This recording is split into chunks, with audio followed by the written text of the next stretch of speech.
Picture this. You're driving through Missouri today. You pass a roadside diner. The meat smells incredible. You order the special. The flavor is unlike anything you've tasted. Rich, tender, almost sweet. You ask the cook about his secret. He just smiles and says it's an old family recipe. What if I told you that in 1882, travelers through the Ozark Mountains had the exact same experience? And what if I told you that some of those travelers never made it home? Before we dive into one of America's most disturbing family secrets, hit that subscribe button. This story gets darker than you can imagine. And drop a comment telling me where you're watching from and what time it is there. Because what happened in the Missouri mountains might be closer to home than you think. The year was 1882. The Ozark Mountains of Missouri stretched like a green maze across the landscape. Thick forests, rocky ridges, valleys so deep that sunlight barely reached the ground. This wasn't the tamed wilderness of today. No highways, no cell towers, no rescue services, just endless miles of ancient hills where a person could disappear without a trace. And people were disappearing. The first to vanish was the Morrison family. James Morrison, his wife Sarah, their 3 young children. They were traveling from St. Louis to Arkansas in March 1882. Their wagon was found 2 days later, abandoned on a mountain trail. The horses were gone, their belongings scattered. But the strangest part? No signs of struggle, no blood, no bodies, just an empty wagon and the sound of wind through pine trees. Sheriff Augustus Clay thought it was bandits, mountain thieves who killed for money and horses. It happened sometimes in these remote areas. He wrote up his report, filed it away, forgot about it. But the disappearances didn't stop. 2 weeks later, the Henderson family vanished. Same pattern. Empty wagon, missing horses, no trace of the people. Then the Williams family, the O'Connors, the Taylors. By summer, 7 families had disappeared along the same stretch of mountain road. 26 people total, all traveling with wagons, all carrying money or valuable goods, all gone without a trace. The local newspaper started calling it the Devil's Highway. Merchants began avoiding the route entirely. Some hired armed guards for protection. Others took longer paths through safer territory. But the disappearances continued, always along the same remote mountain passes, always with the same mysterious pattern. What nobody realized was that 8 miles up a winding mountain trail, hidden in a valley that maps didn't show, lived a family that had found the perfect solution to survival in the harsh Ozark wilderness. A solution that would make your stomach turn. The Bender homestead sat in a clearing surrounded by towering oak and pine trees. The main cabin was rough-hewn logs chinked with mud. Smoke always rose from the chimney. Chickens pecked in the yard. A vegetable garden grew near the house. From a distance, it looked like any poor mountain farm. Hardscrabble people trying to make a living from stubborn soil. But if you looked closer, things didn't add up. The Bender family was too healthy for mountain farmers. Too well-fed. Their clothes were patched but clean. Their children had color in their cheeks. Most mountain families struggled through winter. They ate cornmeal and salt pork until spring. They lost weight, got sick, sometimes died. But the Benders always seemed to have plenty of food, plenty of meat. Jeremiah Bender was the patriarch, 52 years old, tall and lean with hands like tree roots. His wife Ruth was 45, quiet, always watching, always listening. They had 6 children. Mary was 22, the oldest daughter who handled the family's business in town. Then came Samuel at 19, Jacob at 16, Rebecca at 14. The twins Thomas and Timothy were 12. Finally, little Anna was just 8 years old. 8 people living in isolation. 8 mouths to feed. Yet they always had fresh meat to trade at the general store in Carthage. The storekeeper, William Fletcher, noticed the quantity. The Benders brought more meat than any family should be able to hunt. Deer, wild pig, sometimes what Ruth claimed was bear. The meat was always perfectly butchered, always properly salted, always wrapped in clean cloth. Fletcher tried the meat himself. It was delicious, better than anything his other customers brought. Tender and flavorful with a taste he couldn't identify. Sweet almost, like nothing he'd ever eaten before. When he asked Ruth about it, she'd just smile and say mountain air made everything taste better. The Bender children were different too. They moved as a group when they came to town. Never strayed from their mother's side. Never spoke unless spoken to. They had the pale skin of people who spent time indoors. But their eyes held knowledge that seemed too old for their ages. When Fletcher showed them penny candy, they weren't interested. When he offered them store-bought cookies, they politely declined. They only wanted to complete their business and return home. Mary Bender handled most of the family's transactions. She was beautiful in a wild mountain way. Dark hair, green eyes, a smile that could charm anyone. But there was something calculating in her gaze, like she was always measuring, always evaluating. She asked questions about travelers, which families passed through town, which way they were headed, how much money they might be carrying. Fletcher thought she was just making conversation. Mountain people were naturally curious about outsiders.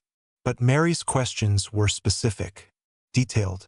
She wanted to know about children, about women traveling with valuables, about families who might not be missed right away. Information that seemed innocent but felt somehow wrong. The general store sat at the crossroads of 3 mountain trails. Travelers stopped for supplies, food, directions. Fletcher kept track of who passed through and when. He noticed that families Mary asked about often never made it to their next destination. They'd buy supplies in Carthage, head up into the mountains, and vanish. The pattern was so subtle that Fletcher didn't recognize it at first. It took months of disappearances before he started to connect Mary's questions with the missing families. Even then, he told himself it was coincidence. Bad luck. Mountain dangers. Bears and cliffs and sudden storms could kill travelers. The wilderness was full of hazards. But in his heart, Fletcher knew something was wrong. The Benders lived 8 miles up a trail that wound through dense forest. Most people never saw their homestead, never knew it existed. The family kept to themselves, rarely visited neighbors, never attended church services in town. They were ghosts in the mountains, present but invisible, there but not there. Local hunters sometimes reported strange smells coming from the Bender Valley. Sweet smoke that didn't smell like wood burning. Rich aromas that made their mouths water but their stomachs turn. When they tried to investigate, they found the trails blocked by fallen trees. Thick underbrush. Natural barriers that seemed deliberately placed. The few visitors who made it to the Bender cabin told strange stories. Hospitality that felt forced. Children who watched from shadows. Meals that tasted incredible but somehow wrong. Most visitors left quickly. Those who stayed overnight reported disturbing dreams. Sounds in the night. The feeling of being watched. They woke exhausted and eager to leave. But some visitors never left at all. By autumn 1882, the disappearances had created panic throughout the region. 34 people missing in 8 months. Entire families erased from existence. Sheriff Clay organized search parties. They combed the mountains for weeks, found abandoned wagons, scattered belongings, horse bones picked clean by scavengers. But no human remains. No signs of what happened to the people. The searches never reached the Bender Valley. The terrain was too difficult, the trails too dangerous, and the Benders were just poor mountain farmers, hard-working people trying to survive. Nobody suspected them of anything worse than moonshining. But deep in that hidden valley, something monstrous was growing. A hunger that couldn't be satisfied with deer and wild pig. A tradition that had been passed down through generations. A family secret that would shock the nation when it was finally discovered. The winter of 1882 was harsh. Snow fell early and deep. Mountain passes became impassable. Travel stopped almost completely. The disappearances paused too. But in the Bender cabin, the family stayed warm, well-fed, comfortable. Their root cellar was full of preserved meat. Their smokehouse had enough food to last until spring. They had stockpiled everything they needed during the hunting season. The long, profitable hunting season when travelers were plentiful and the mountain trails provided perfect hunting grounds. Now they could rest, plan, prepare for the next season. The children could practice their skills, learn their roles, perfect the family business. Because for the Benders, hunting wasn't about deer or bear. It was about something much more valuable, something that walked on two legs, something that carried money and possessions and fresh meat on its bones, something that trusted mountain hospitality and never suspected the truth until it was too late. Spring would come again. The trails would clear. Travelers would return. And the Bender family would be ready. Ready to continue their ancient tradition. Ready to feed their growing appetites. Ready to prove that in the deep wilderness, far from law and civilization, anything was possible. Even things too horrible to imagine. The meat Ruth Bender brought to Fletcher's store that winter was the best he'd ever tasted. Rich and tender with that strange sweet flavor he couldn't identify. His customers loved it, asked for more, paid premium prices. Fletcher made good money from the Bender family's hunting success. He never asked where they got so much meat during the dead of winter. He never wondered why it tasted so different from normal game. He never questioned why the Bender children looked so healthy while other mountain families struggled through the harsh season. Some questions are too dangerous to ask. Some answers too terrible to hear. And in the Missouri mountains of 1882, the Bender family was counting on that silence, that willful ignorance, that human tendency to look away from things that didn't make sense. But truth has a way of surfacing. Secrets have a way of being discovered. And the Bender family's carefully hidden horror was about to be exposed in ways that would horrify a nation and change how people thought about the American frontier forever. The trail of vanished families was leading directly to their door. And when that door finally opened, the world would see what 8 people could become when they lived beyond the reach of law, morality, and human conscience. What they had become was worse than any monster from fairy tales, worse than any creature from nightmares. They had become something that civilization thought impossible, something that challenged our basic understanding of human nature. They had become the perfect predators. The Bender family had turned survival into an art form, but their methods would make your blood run cold. Spring arrived in the Missouri mountains like a promise of new beginnings. Snow melted from the high ridges. Creeks ran full and clear. Mountain laurel bloomed white and pink among the dark pines. And the trails became passable again, which meant travelers would return, which meant the hunting season could begin. But for the Bender family, hunting had nothing to do with deer or wild turkey. Jeremiah Bender stood on his front porch that April morning in 1883. He watched the sun rise over the eastern ridges, listened to the sounds of his family stirring inside the cabin. 8 people preparing for another day, another season, another year of the life they had built in this hidden valley, the life that no outsider could ever understand. Ruth appeared beside him carrying 2 cups of coffee. Steam rose in the cool morning air. She handed him 1 cup and sipped from the other. Neither spoke. They had been married 24 years. They knew each other's thoughts without words. The children emerged from the cabin one by one. Mary first, already dressed for her weekly trip to town. Samuel and Jacob heading for the barn to tend the horses. Rebecca helping young Anna with her morning chores. The twins Thomas and Timothy arguing quietly about something only 12-year-olds cared about. A normal family, a normal morning, except for what they had planned. The Benders had spent generations perfecting their system, learning through trial and error, passing knowledge from parents to children, refining their methods until they achieved something close to perfection. They had become the most efficient predators the American frontier had ever produced. Their territory covered 30 square miles of mountain wilderness. Every trail, every creek crossing, every natural camping spot. They knew where travelers stopped to rest, where they watered their horses, where they made camp for the night. The Benders had mapped human behavior as carefully as any scientist studied animal migration.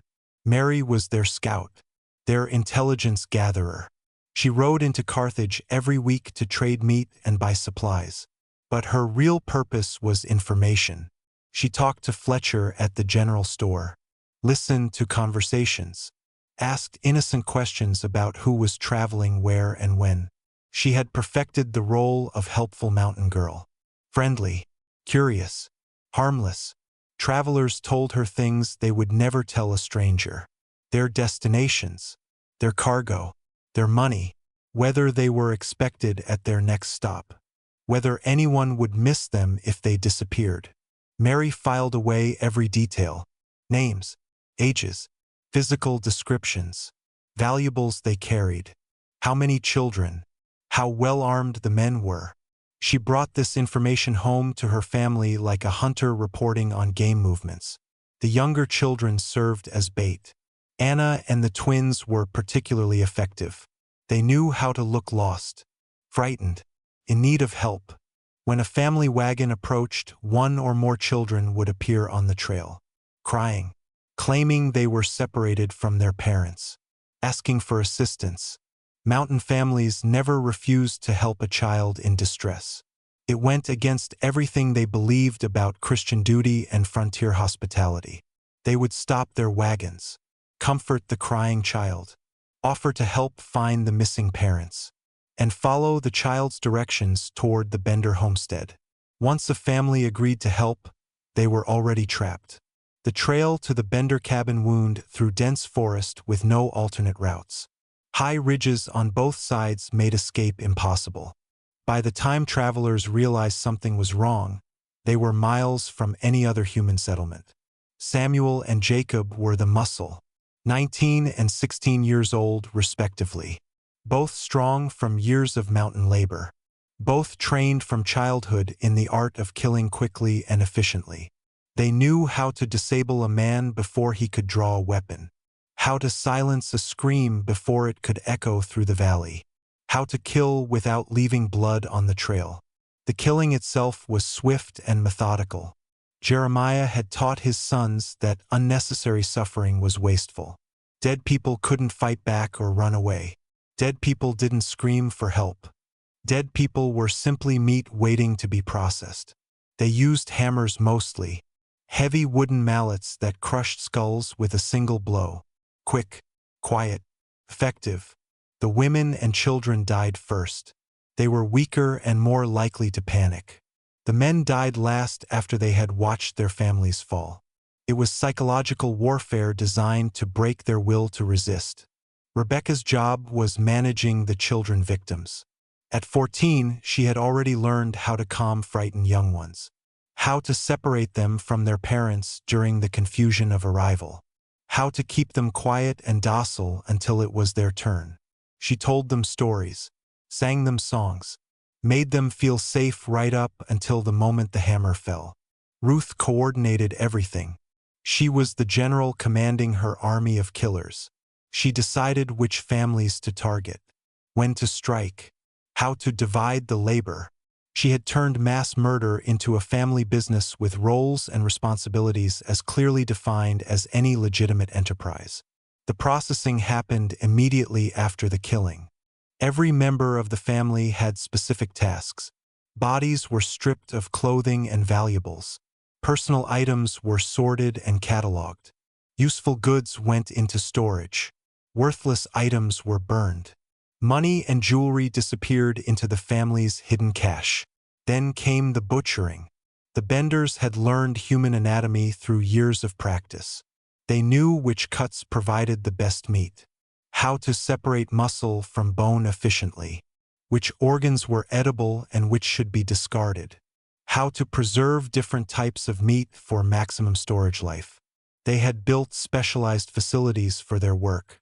A slaughtering shed hidden behind the main cabin, smoking houses disguised as regular outbuildings. Root cellars dug deep into the hillside for cold storage. Everything designed to process human beings as efficiently as any commercial meatpacking operation. The bones and unusable remains were buried in carefully planned locations throughout their property. Never in obvious graves. Always scattered and mixed with animal bones to confuse anyone who might discover them. The Benders had learned that hiding evidence was as important as committing the crimes. Fresh meat fed the family immediately. The rest was preserved for later consumption or trade. Salt curing, smoking, even primitive forms of canning. Ruth had experimented with different preservation methods until she found combinations that kept human meat fresh for months. The surplus went to market, sold to Fletcher's store as wild game. Venison, wild pig, bear meat, sometimes exotic game that Fletcher had never heard of but tasted incredible. The Benders had learned to cure and season human meat so well that it was indistinguishable from animal protein to unsuspecting customers. They made money from their victims twice. First, from the cash and valuables the travelers carried. Second, from selling their flesh to people who had no idea what they were eating. It was a business model that would make any entrepreneur envious if they could ignore the source of the inventory. The psychological conditioning started early. Bender children grew up believing this was normal life, natural survival. They learned to kill before they learned to read.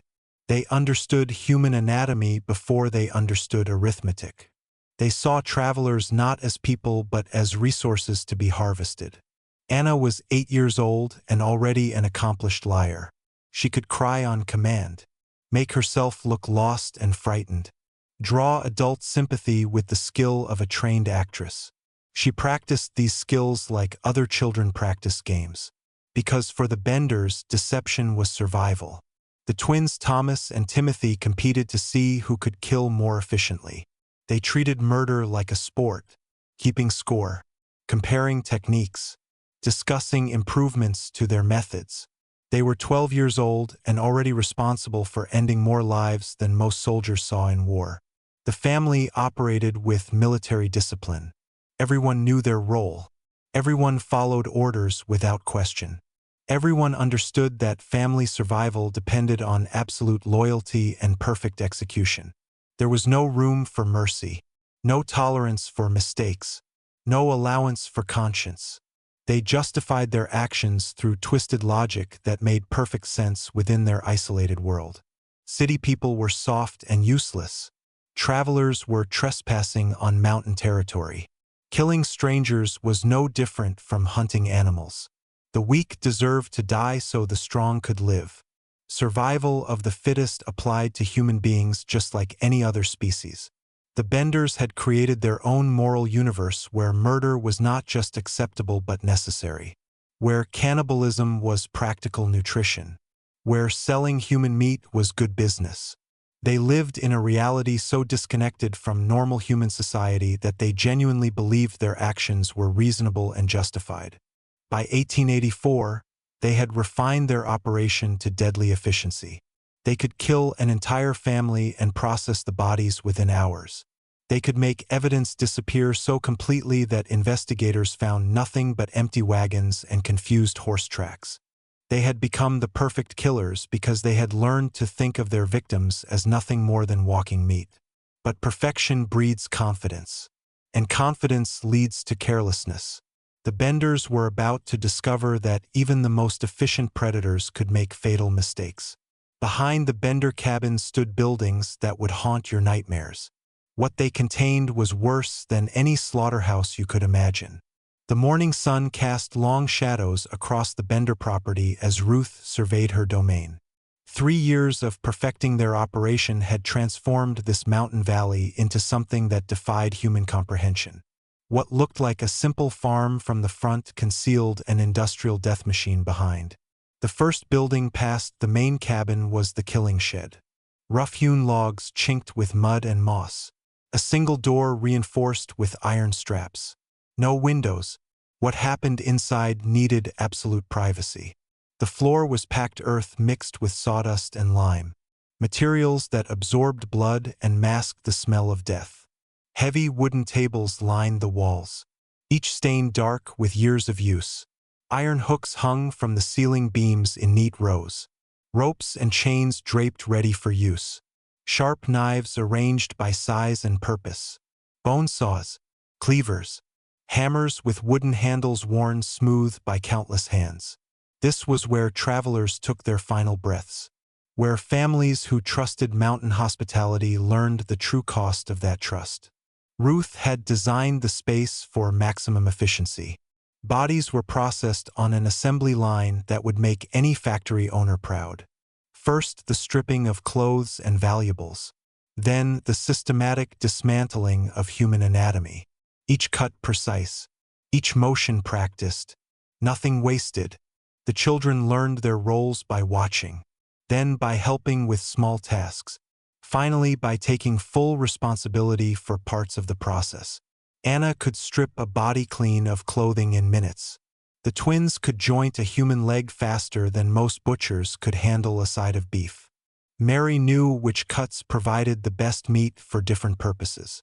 The second building housed the preservation operation. Rows of wooden barrels filled with salt brine. Smoking racks made from green hickory. Drying frames for strips of meat. Even primitive canning equipment Ruth had ordered from a supply catalog in St. Louis. She had experimented for years to perfect her techniques. Different salt mixtures, various smoking woods, temperature controls for optimal preservation. The goal was meat that could last through winter. Meat that could be sold without suspicion. Meat that tasted better than anything available in town. Human flesh required special handling. It spoiled faster than beef. It carried diseases if not properly cooked. It had flavors that needed careful seasoning to mask. But once Ruth learned these secrets, she could produce preserved meat superior to anything local hunters provided. The smoking process took 3 days. Thin slices of muscle tissue hung in the aromatic haze of oak and apple wood. The meat turned dark and leathery. Concentrated flavor. Extended shelf life. Perfect for trading at Fletcher's store as exotic wild game. Salt curing happened in the barrels. Whole sections of meat submerged in brine solutions. The process drew out moisture while adding flavor. After 2 weeks, the meat emerged ready for long-term storage. Ruth had learned to cure human flesh so well that it lasted longer than any animal protein she had ever preserved. The canning operation was her masterpiece. Glass jars filled with meat and vegetables, sealed and boiled to prevent spoilage. Some jars contained purely human meat. Others mixed human and animal protein to stretch supplies. Ruth labeled everything with her own code system, numbers and letters that made sense only to family members. The root cellar served as their warehouse. Dug 20 feet into the hillside, stone walls kept the temperature constant. Wooden shelves held hundreds of jars, barrels of salted meat, bundles of smoked strips. Enough food to feed 8 people through the harshest winter. But it was the record-keeping that revealed the true scope of their operation. Ruth maintained detailed journals of every family they killed. Names, ages, physical descriptions, the quality of meat each person provided, which preservation methods worked best for different body types. Even taste evaluations comparing victims. The Henderson family provided excellent steaks from the adult males. The Morrison children were perfect for roasting. Mrs. Taylor's meat was tough and required long smoking. Mr. O'Connor was fatty and better suited for rendering into cooking oil. Ruth recorded these observations with the clinical detachment of a scientist studying laboratory specimens. She developed classification systems that would impress any taxonomist. Adults versus children, men versus women, fat versus lean, active versus sedentary.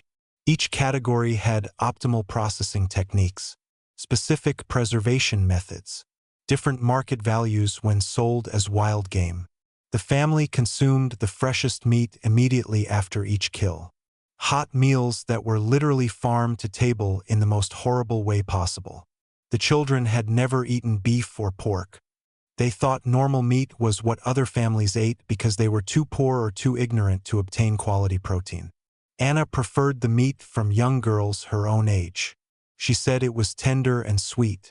The twins liked adult males because the meat was substantial and filling.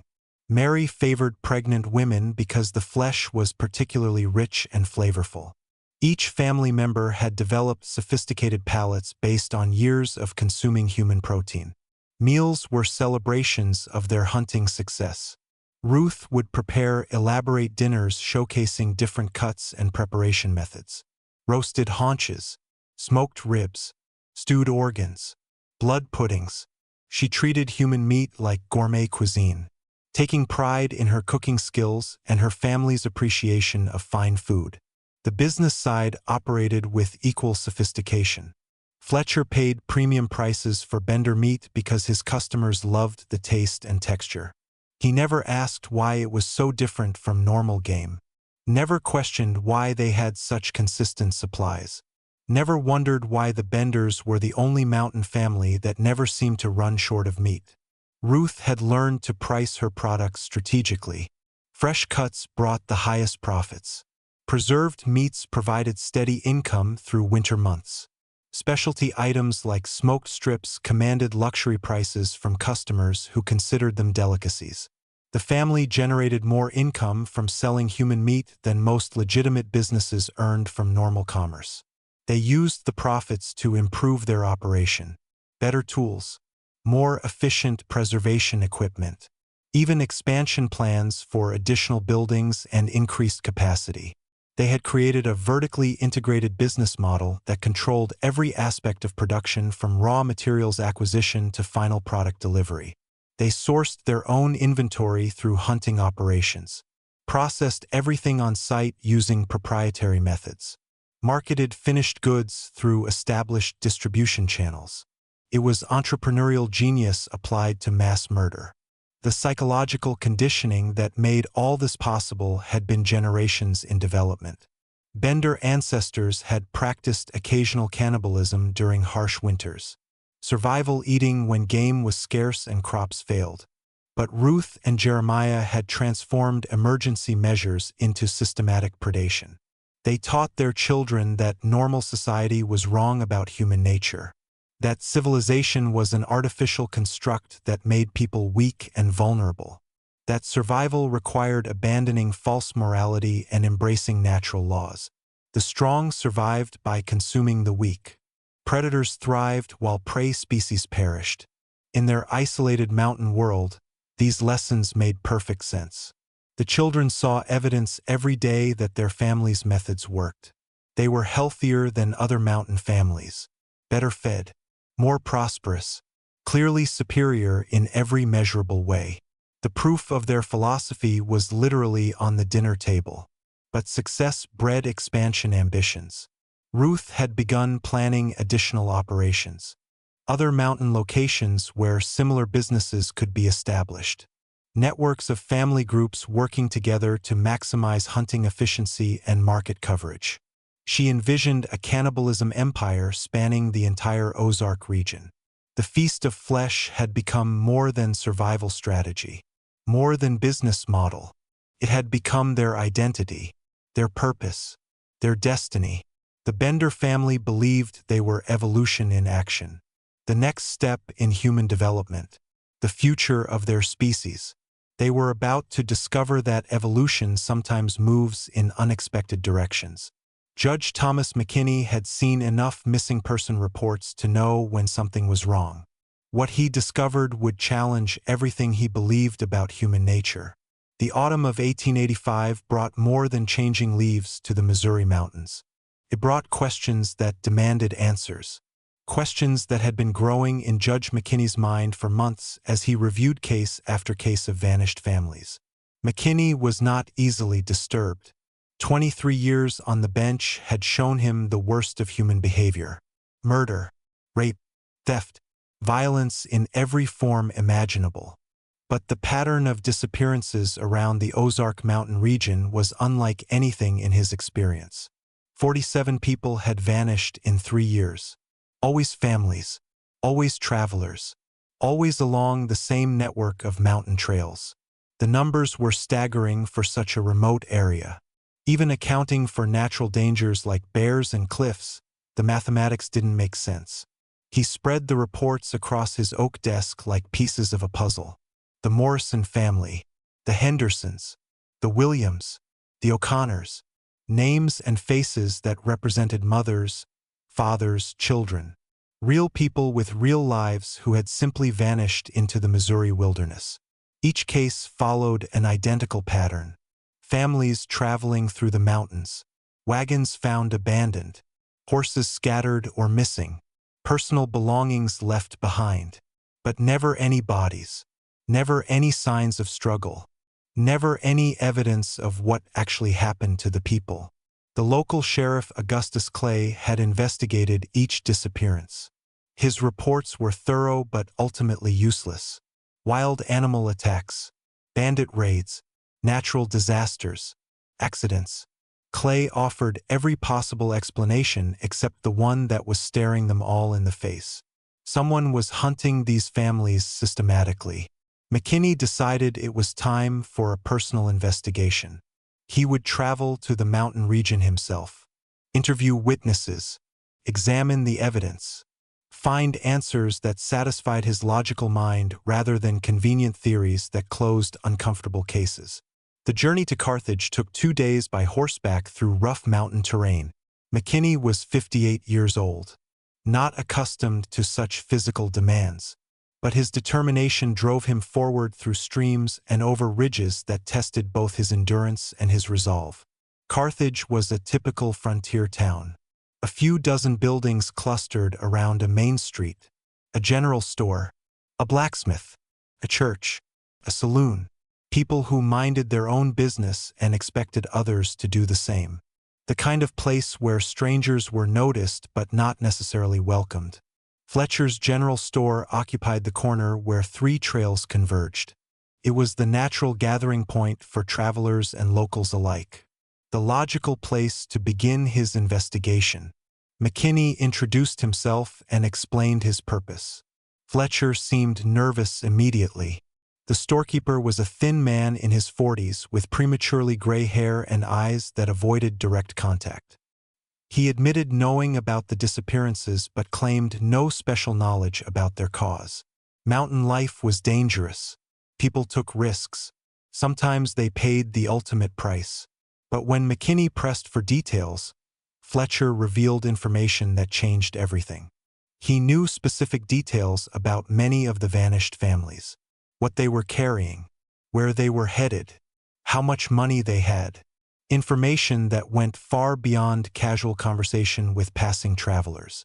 Fletcher also mentioned the Bender family, mountain people who traded meat at his store, excellent quality game that his customers loved. They seemed to know a lot about travelers too, always asking questions, always interested in who was passing through and where they were going. McKinney asked to see the Bender trading records. The quantities were impressive. No single family should be able to hunt that much game consistently, especially during winter months when animals were scarce. Yet the Benders brought fresh meat to market every week regardless of season or weather. The meat itself was unusual. Fletcher admitted he had never tasted anything like it.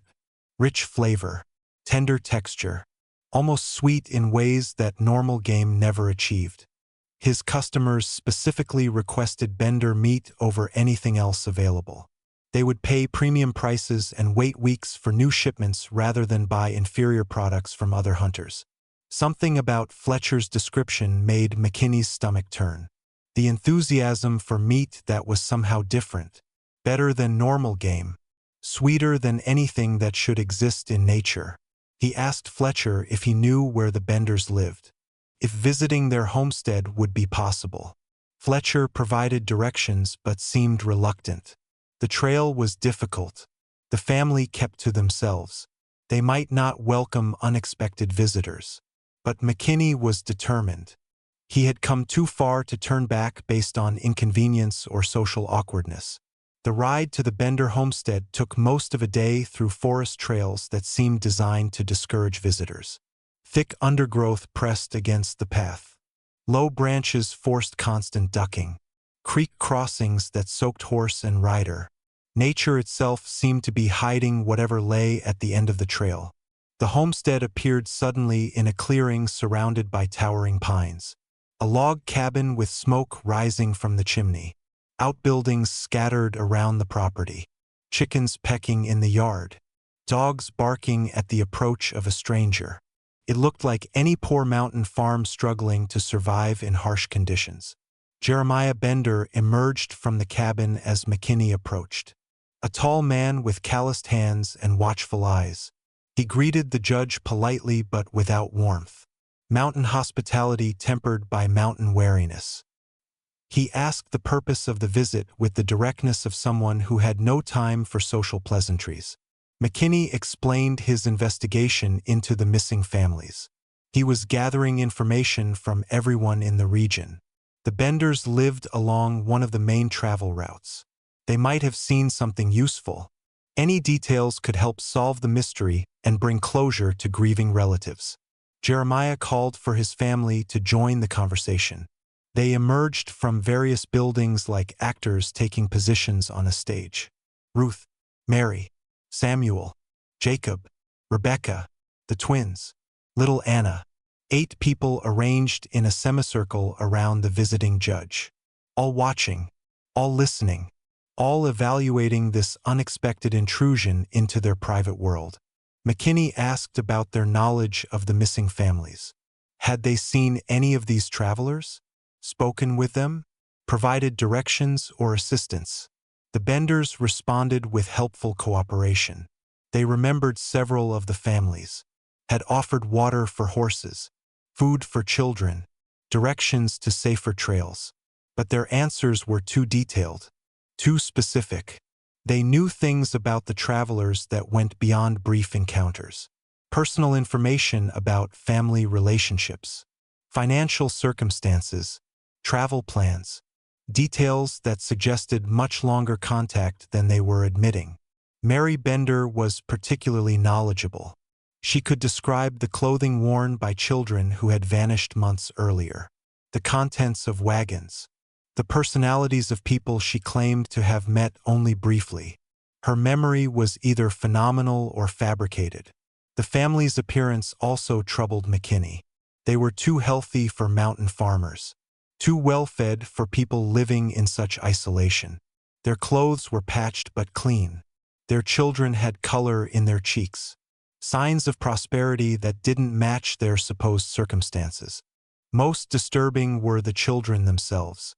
They moved as a unit, responded to unspoken signals from their parents, demonstrated discipline that seemed military rather than familial. They watched McKinney with expressions that seemed too knowing for their ages, as if they possessed secrets that no children should carry. McKinney asked to see more of the property. The Benders agreed readily. Too readily. They showed him the vegetable garden, the chicken coop, the barn where they kept their horses. Everything appeared normal on the surface, but there were details that didn't make sense. The barn was larger than necessary for their small herd of animals. The vegetable garden was too extensive for 8 people. There were more outbuildings than any subsistence farm required. Signs of activity and prosperity that exceeded what their claimed lifestyle could support. Behind the main cabin, McKinney noticed freshly disturbed earth in several locations. Jeremiah explained they were expanding their root cellar system, winter storage for vegetables and preserved meat. The work was ongoing. Some areas were still being excavated. The judge asked about their meat preservation methods, how they managed to provide such consistent supplies to Fletcher's store. Ruth proudly showed him their smoking shed, salt-curing barrels, drying racks for strips of meat, equipment that would make any commercial operation envious. She explained their techniques with obvious pride. Different woods for smoking, salt mixtures for curing, temperature controls for optimal preservation. She had perfected methods that produced meat superior to anything available in the region. That was why Fletcher's customers preferred their products. But McKinney noticed details that troubled him. The equipment was too sophisticated for simple mountain farmers. The scale was too large for family consumption. The methods were too advanced for people with no formal education. Someone had taught the Benders professional-level meat processing techniques. More troubling were the tools.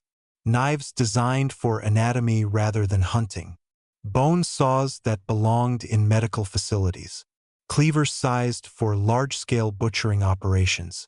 Equipment that suggested processing much larger quantities than any mountain family should handle. The smell around the processing areas was also wrong. Sweet and cloying in ways that made McKinney's stomach churn. Not the clean smell of properly preserved venison or wild pig. Something else. Something that triggered instinctive revulsion even though he couldn't identify the source. As evening approached, the Benders invited McKinney to stay for dinner. Mountain hospitality demanded they feed any visitor. Ruth assured him she would prepare their best meal. Fresh meat from their latest hunt. Vegetables from their garden. Bread baked that morning. The invitation made McKinney deeply uncomfortable. Something about the family's eagerness to host him. The way they watched his reactions. The anticipation in their faces as Ruth prepared the meal. He politely declined, claiming he needed to return to town before dark. The Benders seemed disappointed but understanding. They walked him to his horse, provided directions for the return journey, wished him well in his investigation. Their behavior was perfectly appropriate. But McKinney felt relieved to leave their property. The ride back to Carthage gave him time to process what he had observed. The Benders were hiding something. Their prosperity didn't match their circumstances. Their knowledge of missing families was too detailed. Their meat processing operation was too sophisticated.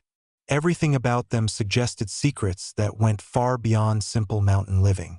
But suspicion wasn't evidence. Questions weren't answers. McKinney needed proof before he could take action.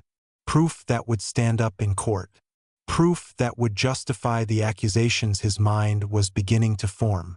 He spent the next 3 days in Carthage interviewing other local residents.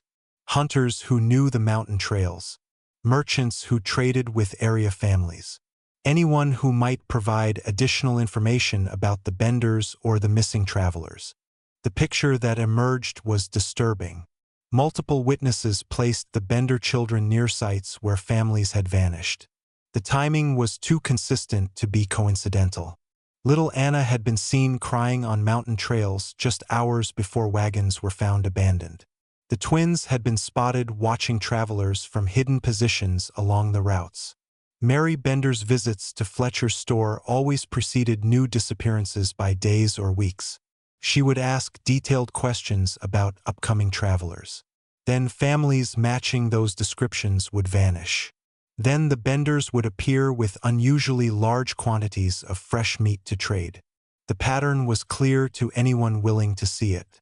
The Bender family was involved in the disappearances. How involved remained to be determined. But their guilt was becoming undeniable. McKinney knew he needed help. This was beyond his capabilities as a single investigator. He needed federal marshals, armed men who could confront dangerous criminals, evidence experts who could uncover buried secrets. He needed an official investigation with the power to reveal the truth no matter how terrible it might be.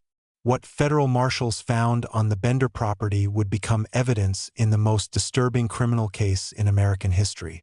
Federal Marshal William Hayes received Judge McKinney's telegram on November 15, 1885. The message was brief but urgent. Suspected mass murder. Mountain family involved. Federal assistance required immediately.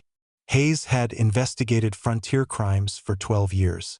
He thought he had seen everything. He was wrong. Hayes assembled a team of 6 experienced marshals and 2 tracking dogs.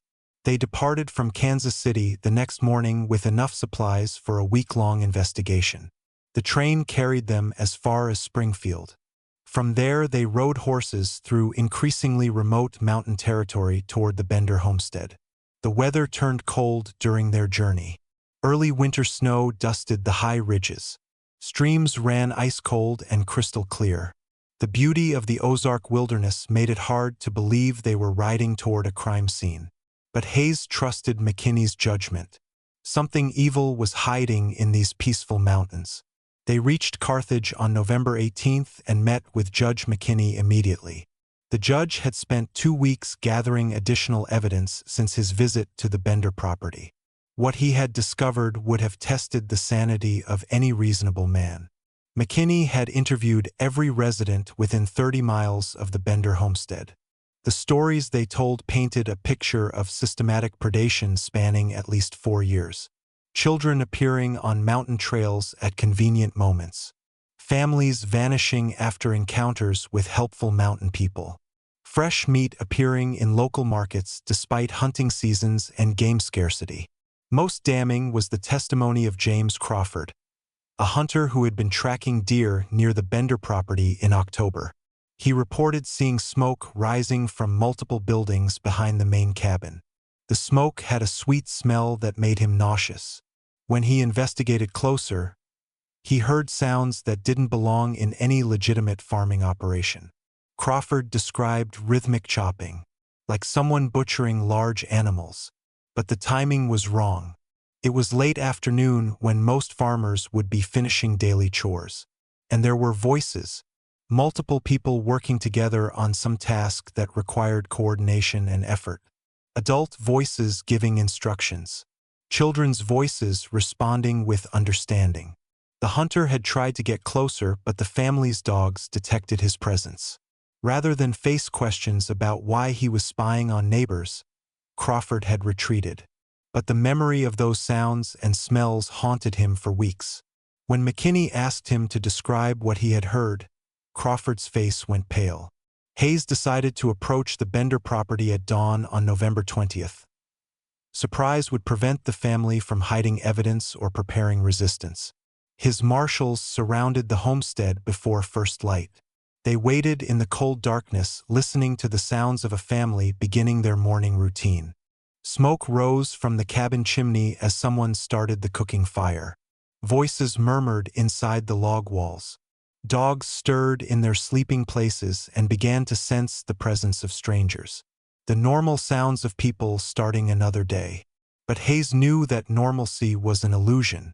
At sunrise, Hayes called out his identification and ordered the family to exit the cabin with their hands visible.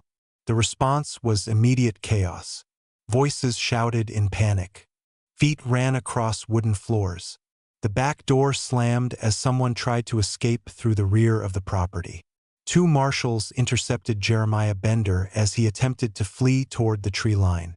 He fought like a cornered animal until they subdued him with force. Ruth emerged from the cabin voluntarily with her hands raised. But her eyes showed no fear, only calculation. She was already planning her defense. The children presented a more complex problem. Some came out willingly. Others had to be coaxed from hiding places throughout the property. Anna was found crouched in the root cellar covered with dirt and terrified beyond reason. The twins barricaded themselves in the barn until marshals broke down the door. Mary Bender was nowhere to be found. A search of the surrounding forest revealed tracks leading toward the main mountain trail.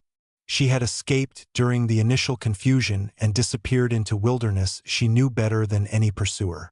Hayes sent 2 marshals to track her but held little hope of capture. With the family secured, Hayes began the systematic investigation that would reveal the full scope of their crimes.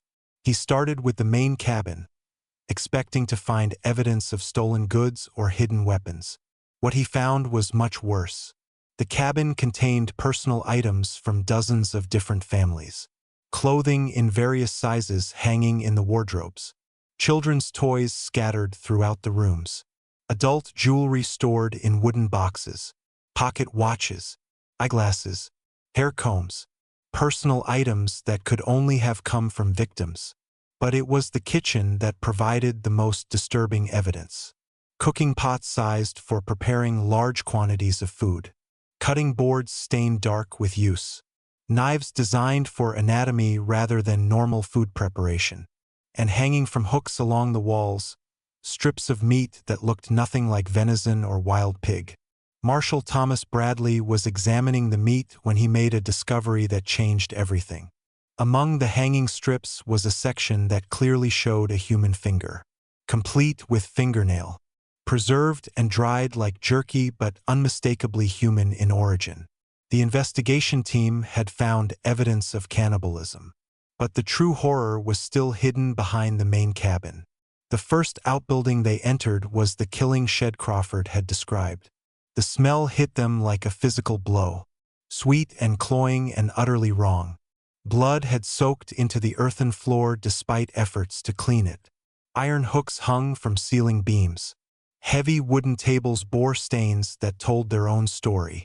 Hayes had investigated crime scenes throughout the frontier. He had seen the aftermath of Indian raids and bandit attacks. He had examined bodies mutilated by wild animals and decomposed by weather. But nothing had prepared him for the evidence of systematic human butchering he found in that shed.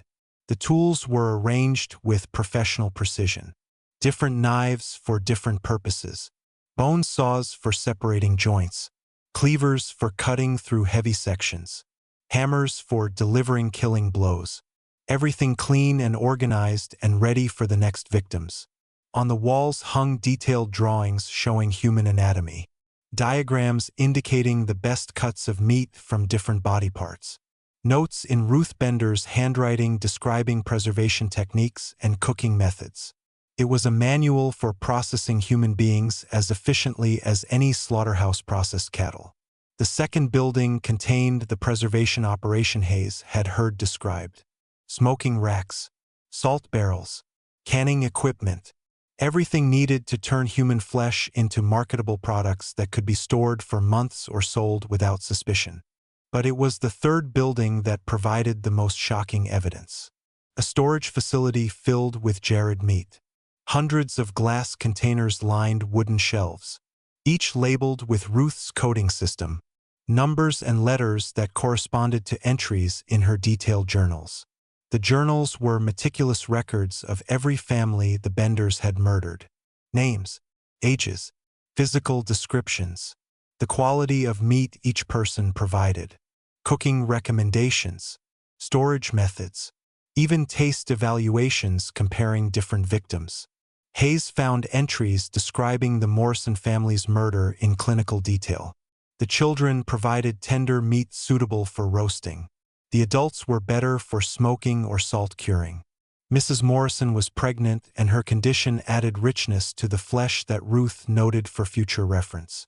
The Hendersons rated differently. Mr. Henderson's meat was tough from physical labor but excellent when prepared as stew. The children were average quality, but their ages made them suitable for special occasions. Mrs. Henderson's meat was fatty and required different preparation methods.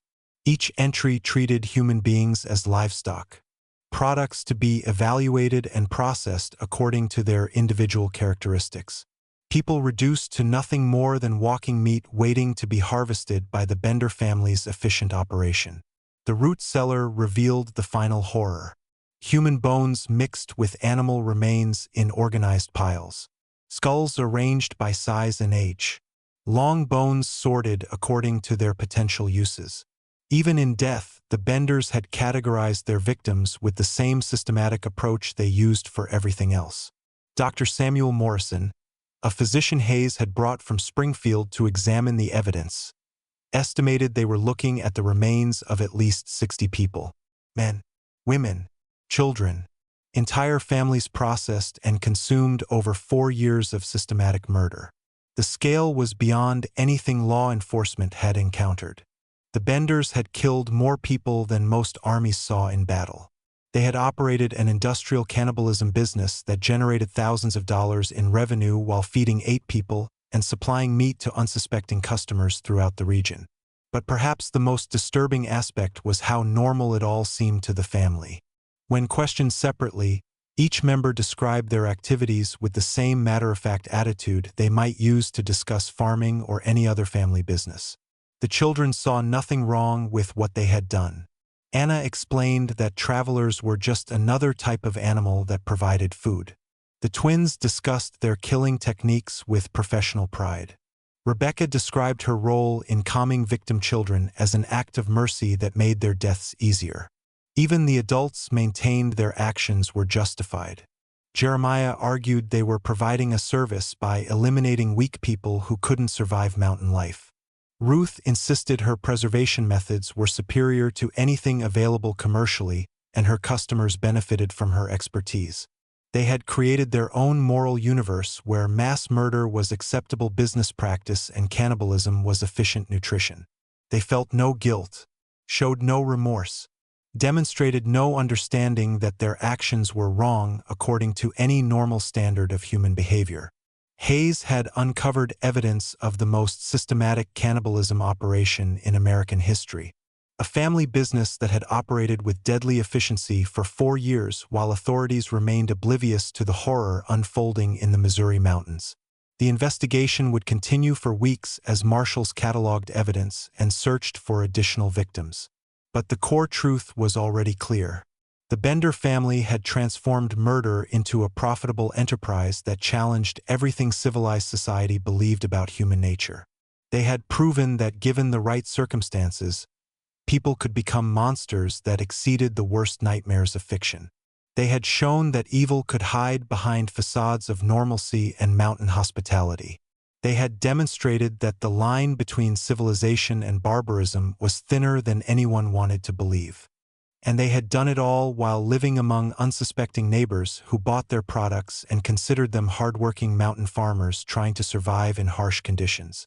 The perfect predators hidden in plain sight until federal marshals finally exposed their terrible secret to the light of justice. The trial of the Bender family would test everything America believed about justice, mercy, and the nature of evil itself. The federal courthouse in Springfield, Missouri had never seen anything like the Bender trial. Reporters came from newspapers across the country. Families of victims traveled hundreds of miles seeking justice for their murdered loved ones. Curious crowds gathered outside hoping to glimpse the cannibals who had terrorized the Ozark Mountains. Inside the courthouse, the evidence spoke with undeniable horror. Marshal Hayes had cataloged over 300 pieces of physical proof. Human bones, personal belongings, preserved meat, detailed journals, butchering tools. Everything needed to prove systematic murder and cannibalism on an industrial scale. The prosecution faced no challenge proving the Benders had killed at least 62 people over 4 years. The defense couldn't dispute evidence that filled an entire courtroom. Instead, they argued for mercy based on circumstances beyond the family's control.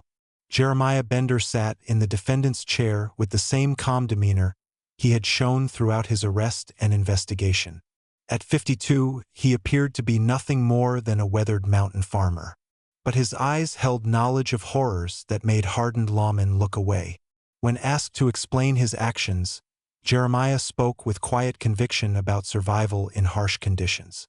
Mountain life required difficult choices. His family had 8 mouths to feed in country where crops failed and game was scarce.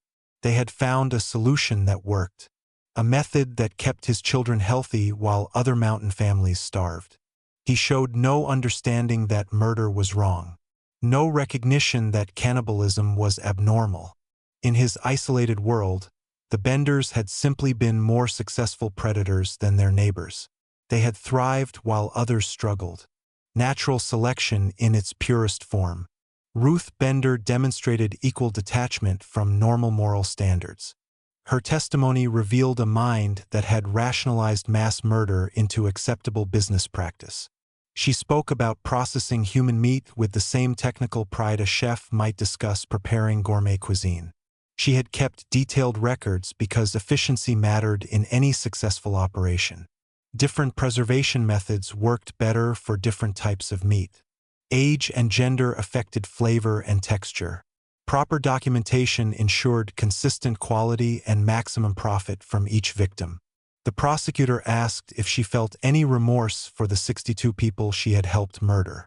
Ruth looked genuinely confused by the question. Why should she feel remorse for feeding her family and generating honest income? She had worked harder than most people to provide for her children's needs. The children presented an impossible moral dilemma for the court. Clearly victims of extreme psychological conditioning, they had also actively participated in multiple murders. Anna was only 8 but could describe killing techniques with clinical precision. The twins were 12 and had personally ended more lives than most soldiers saw in war. Dr. Morrison testified about the children's mental state after weeks of examination. They showed no signs of psychosis or mental illness. They were intelligent, rational, and completely convinced their actions were normal and justified. Years of isolation and systematic conditioning had created minds that operated outside recognized moral boundaries. The youngest children might be rehabilitated through intensive education and religious instruction. But the older ones, particularly Mary who had escaped capture, were probably beyond redemption. They had been shaped too completely by their family's twisted worldview to function in normal society. The trial lasted 3 weeks. Testimony revealed details that horrified even experienced court officials. Families lured to their deaths by crying children. Bodies processed like livestock. Human meat sold to unsuspecting customers. An operation so systematic it challenged fundamental assumptions about human nature. The jury needed only 2 hours to return guilty verdicts on all charges. Jeremiah and Ruth Bender were sentenced to death by hanging. Samuel and Jacob, 19 and 16, received life imprisonment. The younger children became wards of the state, to be placed in institutions that might attempt their moral rehabilitation. But justice proved more complex than courtroom verdicts. Jeremiah Bender was executed on January 15, 1887. He walked to the gallows with the same calm demeanor he had maintained throughout his trial. His final words were a prediction that others would understand and adopt his methods when true necessity came to their families. He showed no remorse, no fear, no recognition that his actions deserved punishment. Ruth died in prison 6 months later from what doctors called natural causes but guards suspected was self-inflicted poisoning. She had refused to eat any meat that wasn't human, preferring to consume only bread and vegetables. She died malnourished but maintaining her convictions about superior nutrition. Samuel lasted 2 years in the state penitentiary before another inmate killed him during a fight over food. Jacob served 8 years before dying of consumption in 1895. Neither had shown any ability to understand why their family's lifestyle was considered criminal. The younger children scattered to different institutions across multiple states. Anna died at age 12 in a religious orphanage, unable to digest normal food and constantly asking when she could return home. Rebecca lived until 17 but never learned to form normal relationships or completely understand why her old practices were considered wrong. The twins were separated after violent incidents at their orphanage. Thomas died at 15 trying to attack a supervisor with a kitchen knife during a meal. Timothy was transferred to an institution for the mentally ill where he died at 20, still expressing the desire to resume the family business. Only the youngest, 10-year-old Sarah, achieved some degree of social integration. After years of intensive religious education, she developed basic social behaviors and was eventually adopted by a family in another state with a completely new identity. She lived a relatively normal life but never spoke about her childhood, taking her secrets to the grave when she died in 1943. Mary Bender, who had escaped during the initial arrest, was never captured. Reported sightings placed her throughout the Ozark region for years, but none were confirmed. Some believed she died in the wilderness during the harsh winter following her escape. Others suspected she found other isolated families willing to adopt her survival methods. The search for Mary continued sporadically for decades. Mountain families occasionally disappeared under circumstances reminiscent of the original Bender crimes. Investigators found abandoned campsites, scattered belongings, but never conclusive evidence linking these incidents to the escaped Bender daughter. In 1923, A woman matching Mary's description was arrested in Arkansas on suspicion of murdering a traveling family. She gave her name as Sarah Williams and claimed to be a widow trying to survive through hunting and trading. The case never went to trial due to insufficient evidence, and the woman disappeared again into the mountain wilderness. The Bender homestead was burned by federal marshals in spring 1886.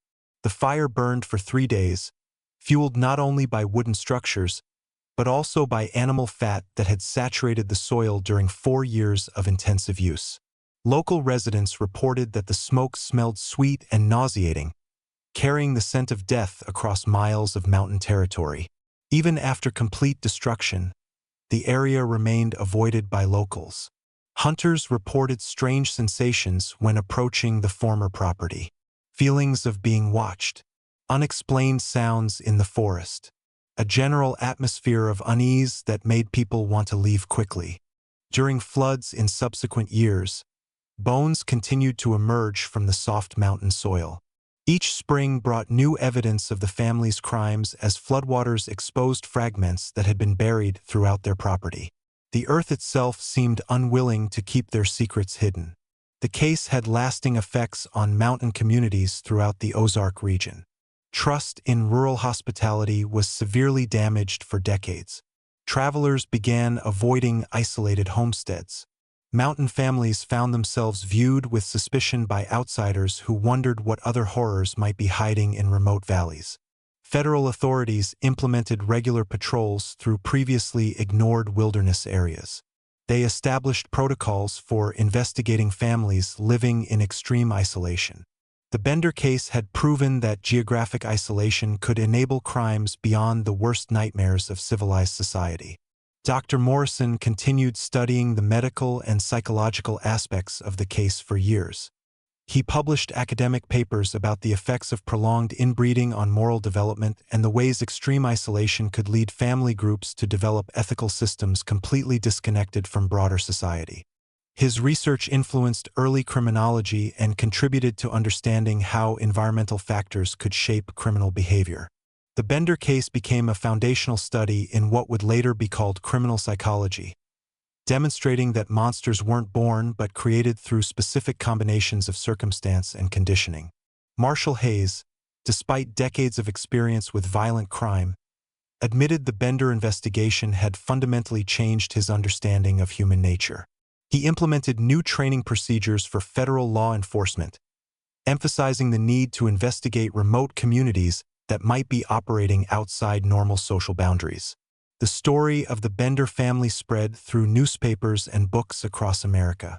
It became legend in the Ozark Mountains, a cautionary tale about the dangers of isolation and the importance of maintaining connections to broader civilization.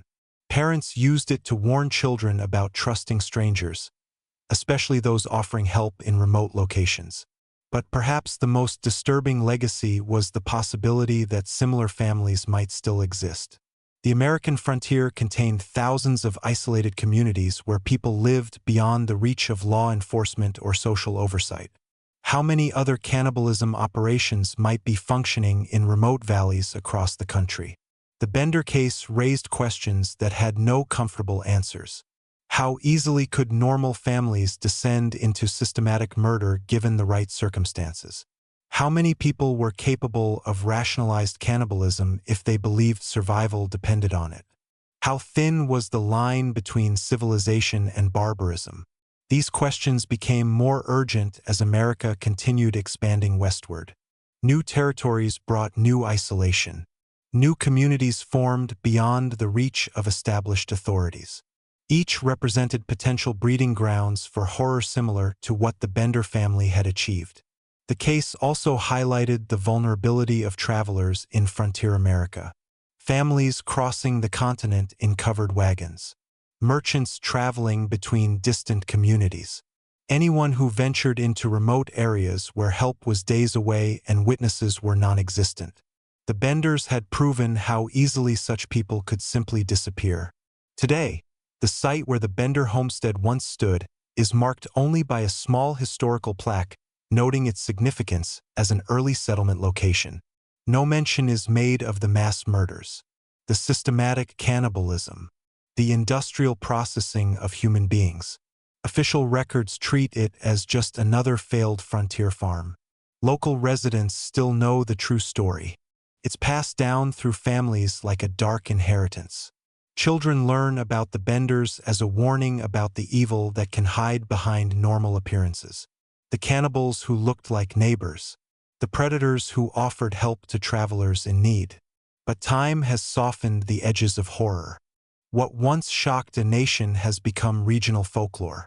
A disturbing chapter in frontier history that's easier to forget than to remember. The Bender family has joined the ranks of legendary American criminals whose crimes were so extreme they transcended reality and became myth. Yet the questions they raised remain relevant. In our modern world of isolated communities and vulnerable populations, the potential for systematic predation still exists. The circumstances that created the Bender family could emerge again under different conditions. The capacity for rationalized evil remains part of human nature. The most frightening truth about the Bender family isn't that they were unique monsters. It's that they were ordinary people who adapted to extraordinary circumstances through methods that challenged every assumption about moral behavior. They proved that anyone could become a predator given sufficient isolation, necessity, and time to develop justifications. Their story serves as a permanent reminder that civilization is fragile, that moral boundaries require constant reinforcement, that the difference between normal families and cannibalistic killers might be smaller than we want to believe. In the deep wilderness of human nature, anything becomes possible when we lose our connections to shared humanity. The Bender family had 8 members who killed 62 people over 4 years. They processed human flesh like livestock. They sold human meat as game to unsuspecting customers. They operated an industrial cannibalism business that generated substantial profits while feeding their growing appetites. And they did it all while maintaining the appearance of normal mountain farmers. Hard-working people trying to survive in harsh conditions. The perfect disguise for the perfect predators. Until federal marshals finally exposed their terrible secret and America learned that some hungers could never be satisfied. Some evils could never be forgiven. And some truths about human nature were too disturbing to forget, no matter how much time passed or how much we wanted to believe that such horrors could never happen again. If you've made it this far through the disturbing tale of the Bender family, you've witnessed one of America's most shocking true crime stories. A case that challenged everything we thought we knew about the limits of human depravity. This isn't fiction. This isn't legend. This is documented history that proves reality can be far more terrifying than any horror movie. Hit that like button if this story left you as disturbed and fascinated as it left me.